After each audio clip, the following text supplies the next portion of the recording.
So now, as life winds down, in the medical terms, how many of you ever had somebody who was really sick in the hospital and they say, well, it's going to put them on hospice, we'll put them on CMO. How about palliative care? Yes, I'm a nurse. So. That would be everybody. Yeah, that would be everybody. The least likely time that you're going to be able to answer these questions is when you're under stress. We had the other day, I work in the ICU, a mom had been living with the daughter, one of the daughters, for the last 5 years here in Connecticut, and the mom was now needed to be on hospice and have life support, the CMO, comfort measures only, meaning that extubation was going to happen. There would no be breathing tube again. And the daughter from California, who hadn't been here in 5 years, shows up, flies into the ICU, and you've heard this before, and says, what are you doing to Mom? You're killing her. You're sick and tired of taking care of her for the last 5 years, and so now you're just going to kill her. And then the daughter, who's been taking care of her for 5 years, says, how would you know? You haven't been here in 5 years. You wouldn't know anything about this. And then I take them out of the room and say, the last thing to go in your mom is her sense of hearing. She's hearing everything you are saying to her. Is this what you want her to hear at this point? No, it's not. And then people come down a little bit of a notch. So here's the terminology that we need to know as life winds down. Hospice care, the definition is, usually when life expectancy is less than 6 months. No aggressive care, meaning mostly comfort care. The patient will not be intubated. There will be no breathing tube, no feeding tubes, but comfort measures only, and be kept very comfortable. They can be at home or in a hospital or in a hospice facility. A hospice team, and all hospitals have the ability to do this. There's a team of a doctor, a nurse, often a chaplain, and a social worker, and the focus is on comfort for the patient. Comfort in body and soul.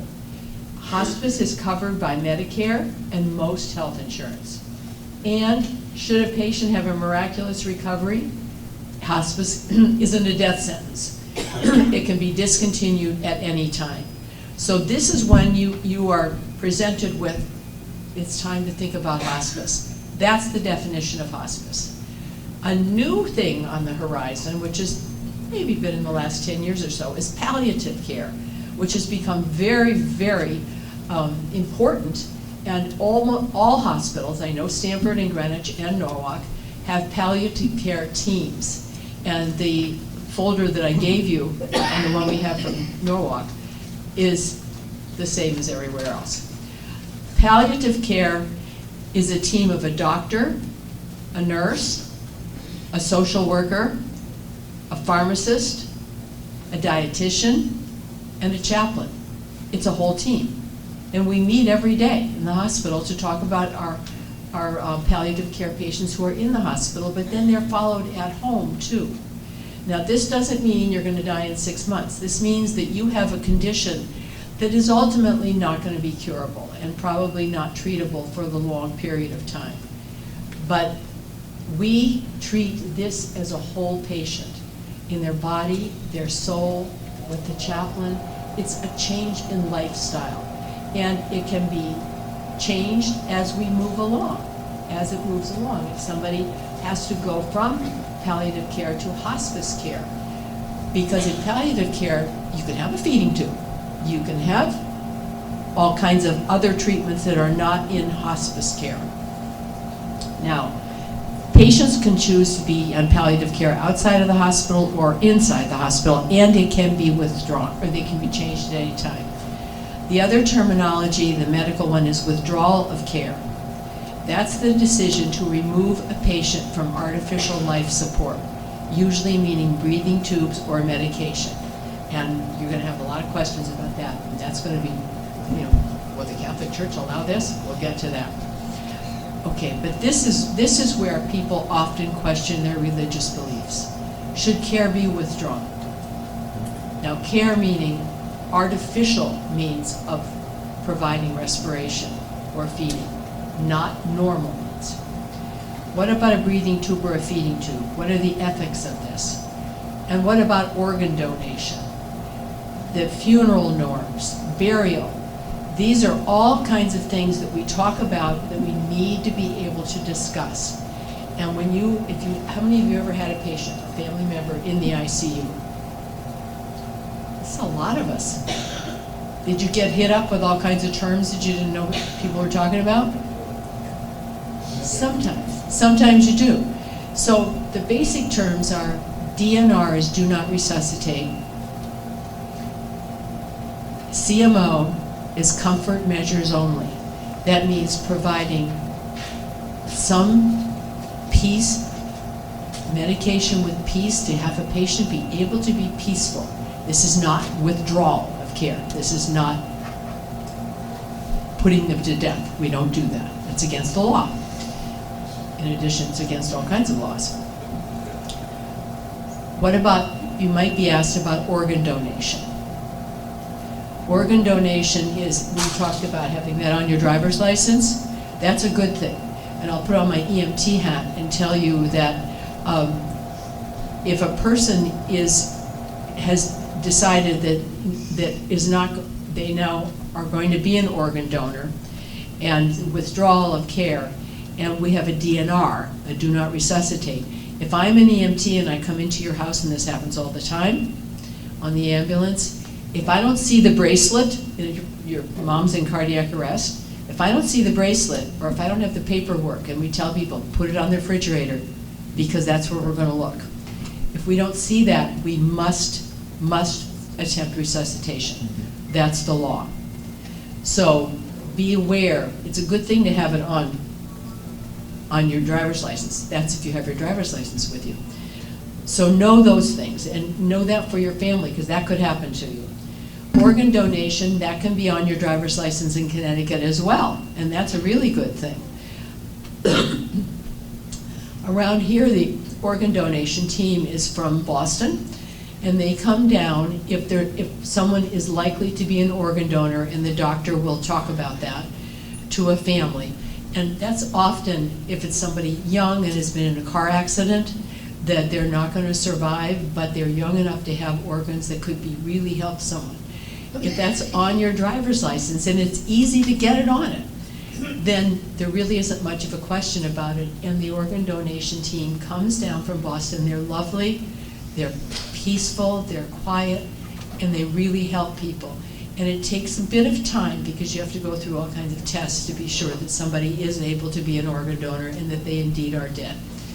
So that takes a little bit of time, but that's good to know. So have those legal things on your person, or if it's someone at your house, know where they are. We were at a house not long ago, and we have the DNR papers. Where's that? It was my sister. She lives in Colorado. Can you get your sister on the line? No, she's on vacation. So it was of no value whatsoever. So the family that had agreed to that, we couldn't do it because it's not the law. We have to do it. So now we come to the conversation. You've heard all this legal stuff, and you can hear that families argue to no end about this, right? And families argue in the ICU too. You know, we don't want mom living with you. So those kinds of things, have the conversation. So get it out. You got one of these? All right, the Conversation Starter Guide. The Conversation Project, because we were all medical people and we got sick and tired of hearing people argue about this stuff, that they came together, and it's hard to have this conversation. There's no good time. So open it up to page 3. And just think about these. If you don't have one? Right here. Anybody who doesn't have one? Okay, so instead of saying, okay, here's what I want at the end of my life, which is really hard to say. For some people it's easy. Some people have their entire funeral planned out. That would be me, music and everything.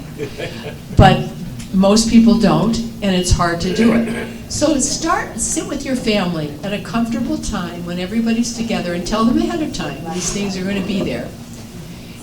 And say, okay, Mom, what does a good day look like for you?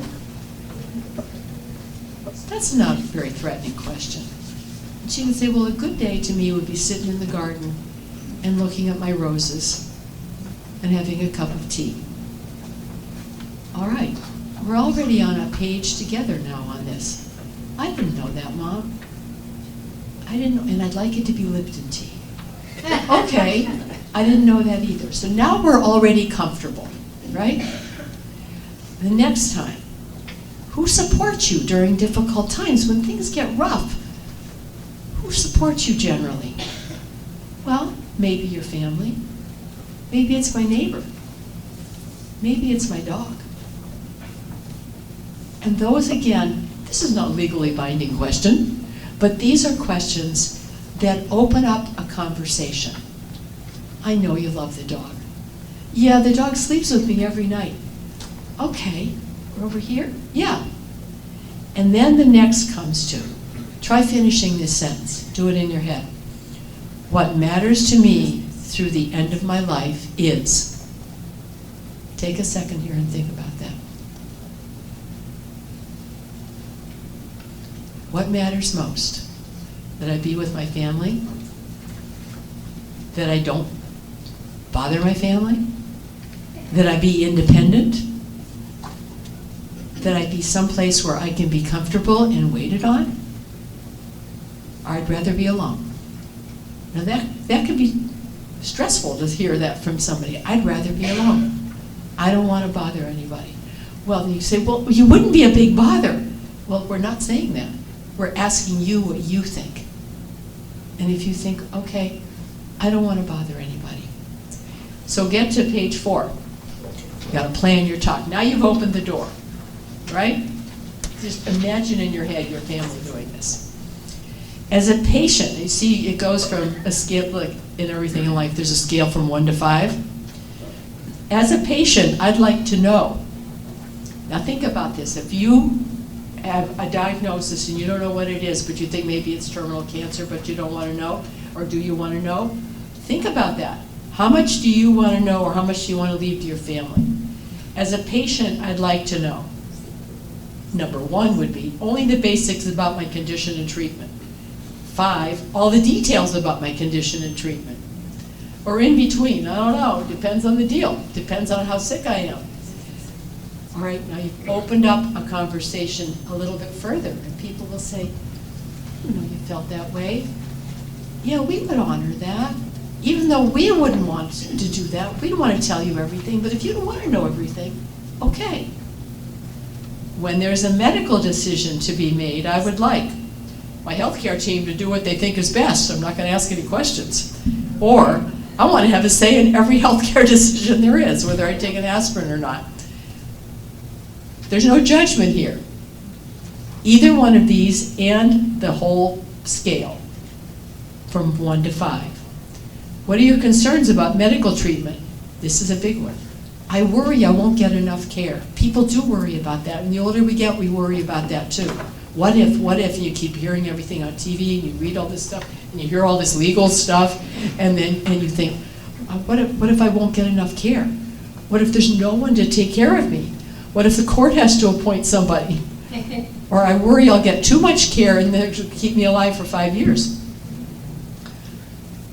All right, if I'm diagnosed with a serious illness, I would like to not know how quickly it's progressing or have my doctor's best estimation for how long I have to live. Not everybody wants to know you have 6 months, because first of all, nobody knows that but God. But there could be a general. I understand how quickly it's progressing and my doctor's best estimation of how long I have to live. Most of us are control freaks and we'd like to know that. But there's no guarantee. But it opens up the conversation with your family. You want us to just handle it? And, yep, I just want to lie here and be peaceful with the dog. Okay. How much medical treatment would you want if you were near the end of life? I want everything there is possible to do it. Or I wouldn't want to try to impact because the quality of my life is more important. This is a range. It opens the conversation. There's no right or wrong on it. You want to spend the last days in the hospital, or do you want to be home? Then you look at, go to page 6. When you look at all the answers that you may have given, and you probably haven't done this yet, but I expect you to do this, go home and do this, please, with your family. What do you notice about the kind of health care that might be right for you? Are you finding that in answering these questions, that you really are somebody that you'd like your family to handle this and you don't really want to? Or are you going to say, no, I want to make all the decisions, I don't want to burden my family with that? Then they're going to say, well, it's not a burden. Meanwhile, you've opened the conversation and you can talk about it. You can talk about it. Do you want the people to do exactly what I've said, even if it makes them uncomfortable? Or do I want people to do what they think is the right thing, even if it isn't what I said? That really opens up a question. That opens up a question. And then when it comes to sharing information about my health with others, I don't want anybody to know, and I've known people like that. Don't tell my daughter. Don't tell her. And we're thinking, it'd be better she could help if she knew. Nope, don't want her to know. That's your decision if you're of sound mind. Or I'm comfortable with everybody knowing. And then here's the big one. When I die, I want to be alone. Or I want to be with everybody else. That is a really hard decision. And it doesn't mean it's going to happen that way. You could get run over by a truck. But it opens the personality and the decision. And a lot of that comes down to having faith. Because that's where you start talking about, I want everybody there, or I don't want everybody there. Go to page 8. Where do we do this talking? We did it in the backyard on the 4th of July. Who needs to know? Who wants to be there to have this conversation? Everybody? Nobody? You want a social worker? You want a whole team? You want your parent? You want anybody? And pick a comfortable place. At your kitchen table, wherever it is. We use in the conversation project, we use the saying, it always seems too soon. Let's not talk about it now until it's too late. So these are questions that you really need to think about. And this whole concept is to make it easy for someone to open this conversation, and everybody will be different on that. Open the conversation so that everybody can be at the same table together.